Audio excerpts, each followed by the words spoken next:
Hey YouTube and Facebook, it's Cal from the Irrigation and Lighting Doctor here. We're shooting another quick how to install low voltage landscape lighting video where we're going to show you the best and most popular lights to use, the most energy efficient, long lasting bulbs, the easiest and most efficient way to place your lights, lay out your wire, make your wiring connections, what kind of waterproof long lasting connections you should be using, as well as how to easily and effectively bury your wire. So we love getting your comments and questions. Please leave them below and we will answer them as soon as we can. Thanks so much for watching.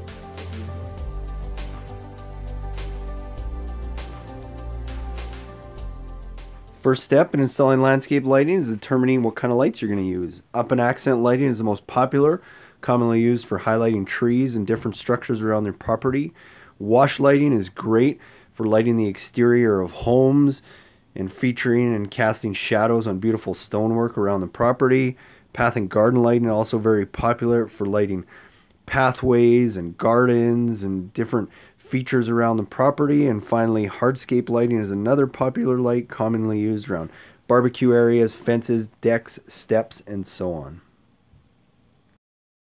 A great way to determine what's going to look good on your property is simply by taking a flashlight at night and going and highlighting and shining it on different features and structures around your landscape to see what's going to look great. Another tip or shortcut is to use a 9-volt battery. If you already have landscape lights, just hook the wires up to the terminals and you should be able to light those to see what looks great.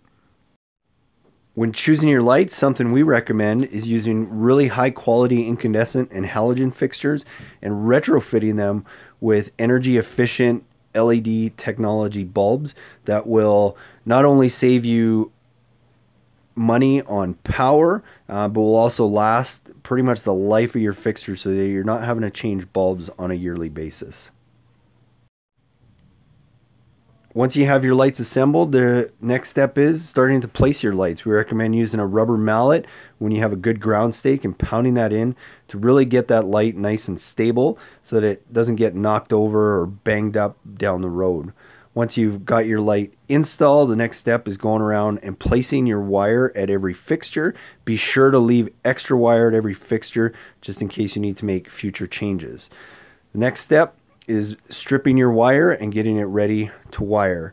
It can very easily be done using wire cutters or wire strippers, and then wiring your fixtures using waterproof gel-filled connections. This is very important because cheap connections will lead to all kinds of problems down the road.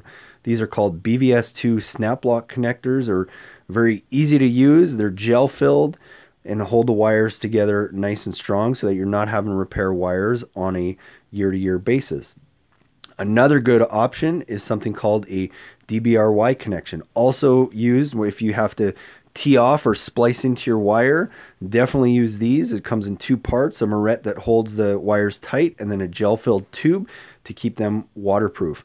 Please stay away from the do-it-yourself wire connectors that you see at your Home Depots and Canadian Tires that pierce the wire, because when you pierce the wire, there's just that much more chance that you're going to have errors down the road. A question I get asked all the time is, how do I know what size transformer to use? Very simply, add up the wattage of all the lights on your project. If you're using a 5-watt light and you've got 10 of them, that's a total of 50 watts. A general rule of thumb is to size your transformer 20% larger than what you actually need.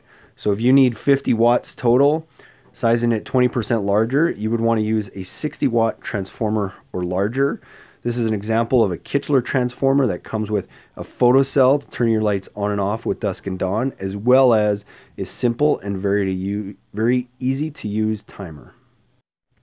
Once you've selected your transformer, the next step is hooking up and wiring all your lights to the transformer. And you usually find two taps on the bottom, one for a common connection and one for a 12-volt or 15-volt connection. Wire those in, mount your transformer, plug it into your GFCI receptacle, turn it on, and you're good to go.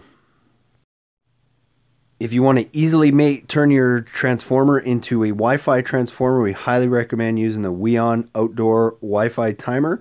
Just basically plug your transformer into it and set your timer and you're good to go. And the final step, once you know all your lights are working, is burying the wire.